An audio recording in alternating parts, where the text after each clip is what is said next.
So we're going to start off with Joe Biden. He's being called to the carpet on racial justice related issues. Members of Congress, including Sheila Jackson Lee, Cori Bush, Jamal Bowman, and Barbara Lee, sent a letter last week asking for him to pay more attention to issues surrounding racial justice, including on H.R. 40, which has been introduced every Congress since 1986, I believe, first introduced by John Conyers.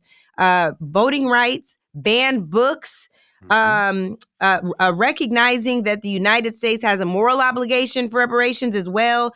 And then Barbara Lee's Commission on Truth, Racial Healing, and Transformation. And to support that call to action, NBJC, National Black Justice Coalition, which is led by our dear brother, Dr. David Johns, as well as more than David Johns. Yes, it is his birthday when we're recording. Happy birthday, DJ. As well as more than 100 other civil rights organizations co-signed on these requests. What do y'all think about this? I would say my question is, what exactly does racial justice look like? I do, just to be factual here, want to remind everybody that Joe Biden did sign an executive order on racial justice, advancing racial equity. It was his first executive order he signed in January of 2021. He signed another one in February of last year. So I think that's important as well. But I'm going to answer a question and throw it back to you guys, because we're not a homogenous group of people. And when these executive orders are signed, it's a big tent. He's not signing to advance racial equity for Black people.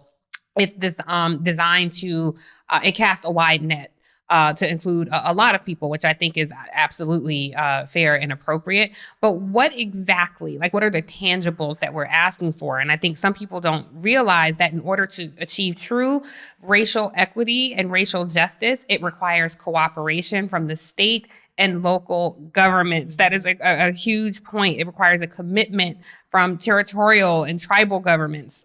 So collectively, I think we have to consider what this means at large.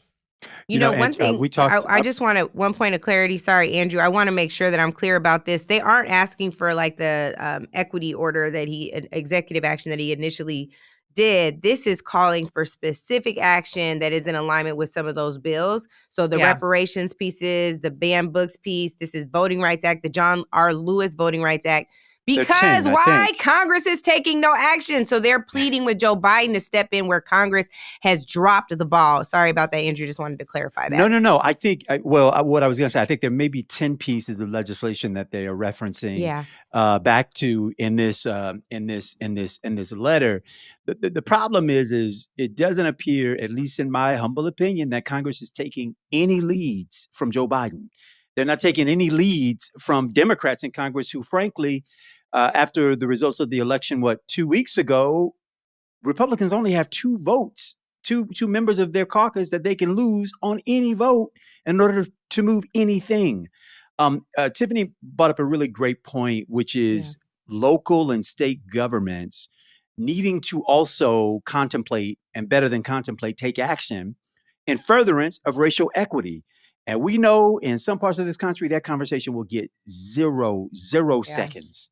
But in other parts, if you're a city council member, a mayor, a school board member, consider what you can do at your respective level with regards to bidding, contracting guidelines.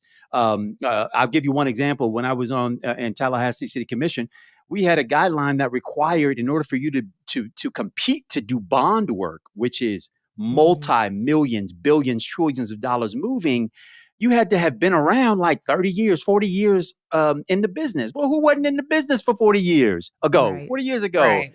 It was a pointless, in my opinion, expectation. And through a lot of hard work and due diligence and some standoffs, we changed that policy so that it looked more like what was required to get diversity included in that practice. So just know, at whatever level you are, there are steps you can take in furtherance of this idea of increasing and expanding racial equity and racial justice. But what if you're not an elected official?